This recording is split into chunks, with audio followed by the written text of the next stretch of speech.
Salut à tous, c'est Daddy. On se retrouve aujourd'hui pour le retour sur expérience du Xiaomi Mi 8. Sans doute le meilleur smartphone au bon rapport qualité-prix qu'on peut retrouver actuellement sur le marché.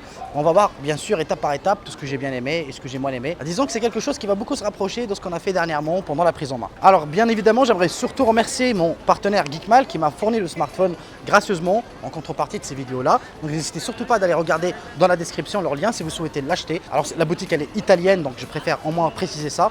Elle est italienne, mais vous avez quand même une garantie européenne, une garantie en France pour la durée de 2 ans. Voilà, donc bref, on va revenir à notre sujet qui est ce Xiaomi Mi 8. Qu'est-ce qu'il vaut réellement? Est-ce qu'il vaut le coup ou pas? Surtout pour le tarif.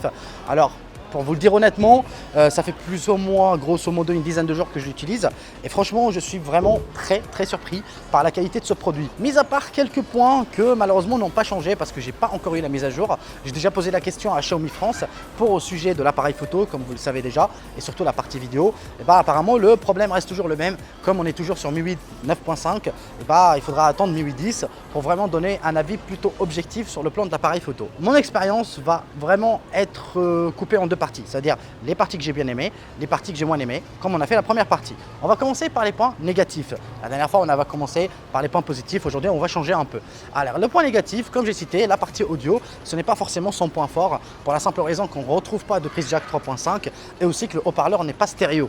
Donc, ça veut dire, il est mono, il est bon, mais on aurait préféré quand même du stéréo, surtout c'est quelque chose qu'on retrouve déjà sur le Xiaomi Mi Mix 2S. Alors ce n'est pas le seul point bien évidemment, sinon ça serait beaucoup trop facile. Pour la partie Face ID, c'est quelque chose que j'adore, mais j'aurais quand même préféré qu'on aurait quand même la reconnaissance en 3D comme on peut le retrouver sur la version EE qui est Explorer Edition, qui est prévue normalement en France.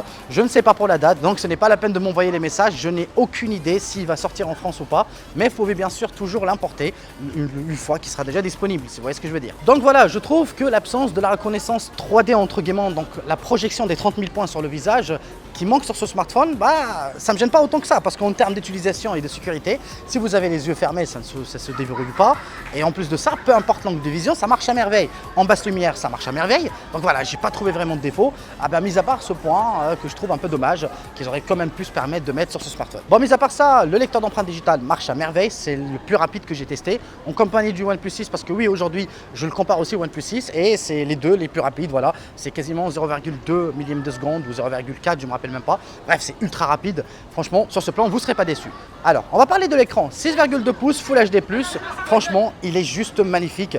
L'écran, il est super lumineux. Les couleurs sont super bien ajustées. Il tire ni vers le froid, ni vers le chaud. Ça, c'est excellent. Franchement, au niveau calibrage, Xiaomi m'ont jamais déçu. Généralement, ils font de superbes dalles LCD IPS. Là, l'AMOLED, il vient directement de la marque Samsung. Et franchement, il reste nickel. C'est même un 10 sur 10 sur ce plan. J'ai rien à dire d'autre. Bon, au-delà de ça, on va parler maintenant des performances. Sachez que le smartphone embarque un Snapdragon 845 avec 6 Go de RAM. Vous avez aussi une version 8 Go de RAM, 64 ou 128 Go de mémoire de stockage, peu importe la version que vous souhaitez.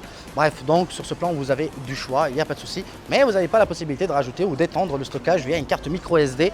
Donc c'est un point à ne pas oublier. Alors, en continuant parlant des points négatifs, comme je l'ai expliqué un certain temps, il y a quand même un petit problème avec l'appareil photo, vu que ce n'est pas la vraie version mise à jour. Donc malheureusement, à l'heure actuelle, si vous prenez une photo trop vite, elle peut être floue. Et en même temps, la stabilisation vidéo en 4K laisse un peu à désirer, sachant que j'ai déjà testé le Mi Mix 2S et la qualité de vidéo en termes de stabilisation n'est vraiment pas la même. J'aurais aussi préféré de la 4K 60 images par seconde. Je pense que ça aurait plu à pas mal de monde, mais aussi on l'a pas sur ce smartphone.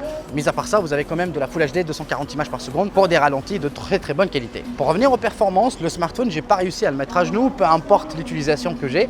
Franchement, sur ce plan, j'ai pas été déçu. Comme j'ai expliqué déjà dans ma première vidéo, je m'attendais déjà à ça, sachant que Mi 8 tourne super bien.